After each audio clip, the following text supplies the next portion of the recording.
In the Bible, I'm pretty sure you guys have heard of Isaac. Well, in there, Abraham was told to sacrifice his son. But in that chapter, it's a prophetic thing in there that prophesies what's later going to happen in Jesus' time. Okay, I'm going to read that chapter now. Sometime later, God tested Abraham.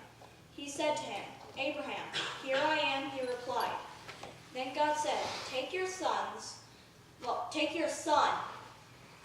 I saw a letter next to it. Your only son, whom you love, Isaac, and go to the region of Moriah. Sacrifice him there as a burnt offering on a mountain I will show you. Early the next morning, Abraham got up, loaded his donkey. He took with him 2 of his servants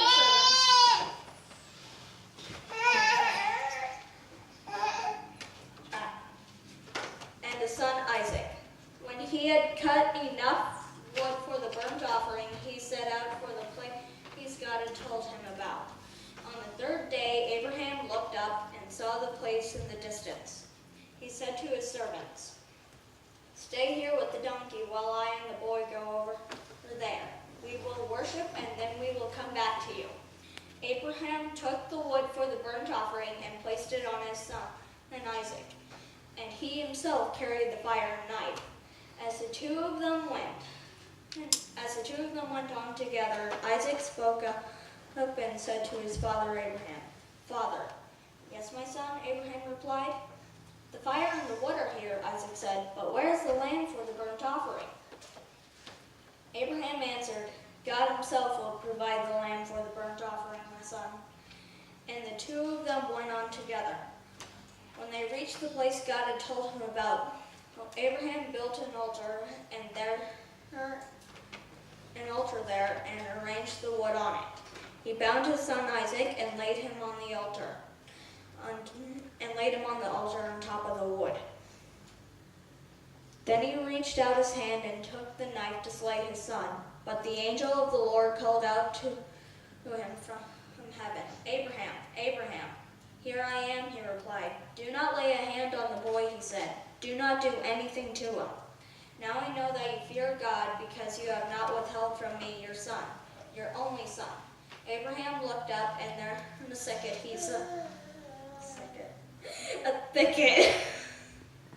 he saw a ram caught by its horns. He went over and took the ram and sacrificed it as a burnt offering instead of his son. So Abraham called the place, "The Lord will provide." And to this day it is said, "On the mountain of the Lord it will be provided." The angel of the Lord called to Abraham from heaven a second time and said, "I swear by myself, declares the Lord, that because you have done this and have not withheld your son, your only son, I will surely bless you, make your descendants as numerous as the stars in the sky and as the sand on the seashore. Your descendants will take possession of cities of their enemies. And through your offspring, all nations on earth will be blessed, because you have obeyed me." Then Abraham returned to his servants and set out together for Beersheba, and Abraham stayed in Beersheba.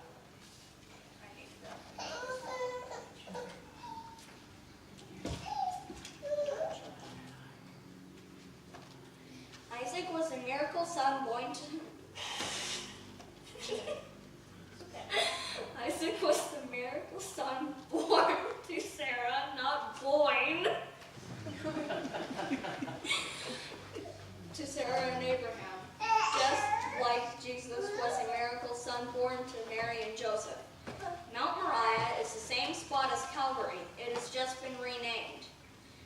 Jesus is God's only son. The book of Leviticus describes in detail 5 different types of offerings. The priests were to provide on a regular basis. These include the burnt offering, grain offering,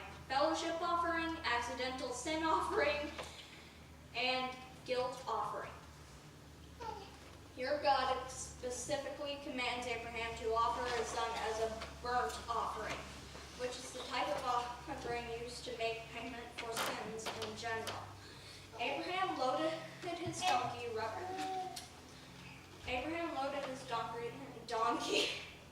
represented how Jesus would ride into Jerusalem on a donkey. He took with him 2 servants, representing the 2 criminals who would be crucified with Jesus. They took a 3-day journey, representing the 3 days Jesus would spend in the grave. Abraham placed the wood for the burnt offering and placed it on his son Isaac, representing how Jesus would be forced to carry his own cross. Abraham himself carried the fire and knife, representing how it is our own sin that would kill our Lord on the cross. When Isaac asked his father, "Where's the lamb?" Abraham said, "The Lord will provide." But when we look at the original language, what it actually is said is, "The Lord will provide himself," meaning he himself would literally be the sacrifice that was provided. Notice now that the Father walked with his child throughout the journey, just as God the Father walks with Jesus, and just as he walks with us through our journey in this life today. When they reached the place where the sacrifice was to be made, the Father bound his son to the wood on the wood. Now here is where the story changes. In the story of Abraham and Isaac, the angel of the Lord reached out and stopped the hand of Abraham so Isaac would not be slain.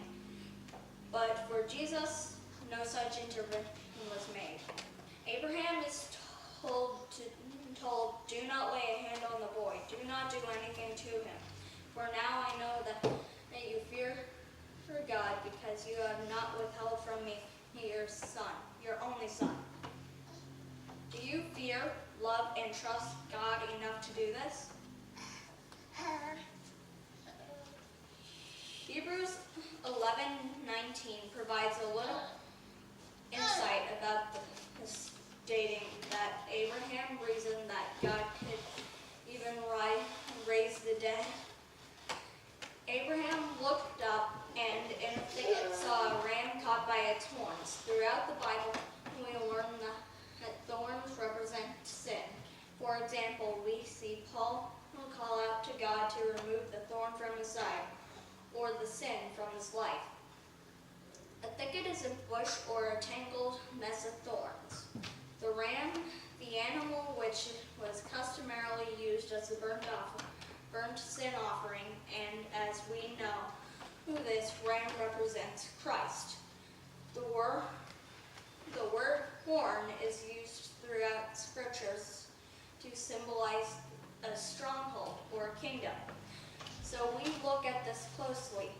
We see that Christ is caught into a tangled mess of sin.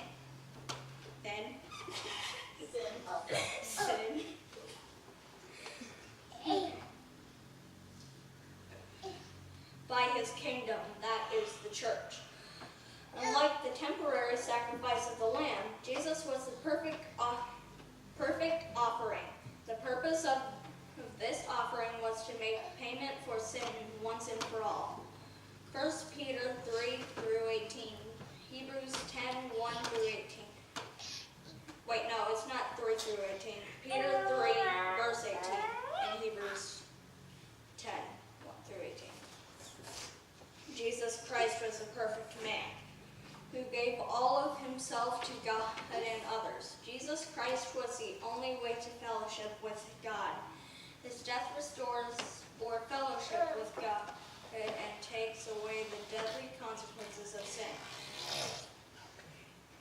Okay, I've got another part that I'm going to add in here.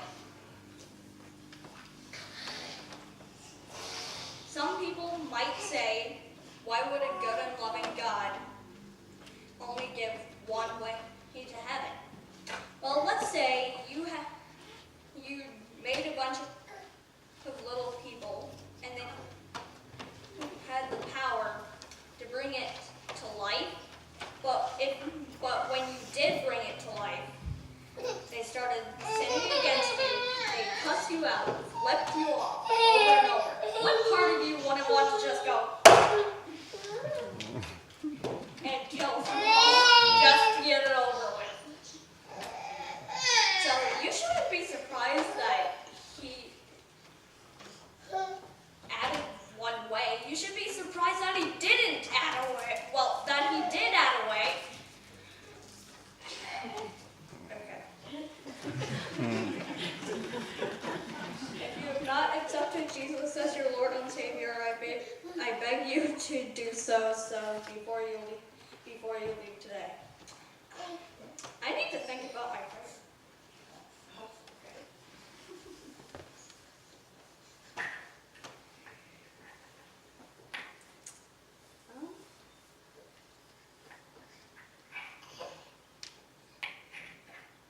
Dear Heavenly Father, thank you for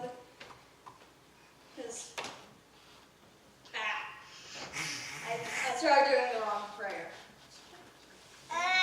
Please help if there's anyone that isn't here and accepted you into her life. Please let them come up to you and have their sins forgiven and be able to go to heaven at some point.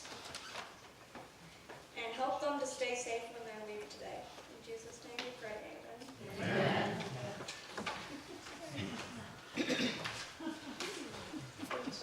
How old are you? 10. Wow, man, I thought you had 15.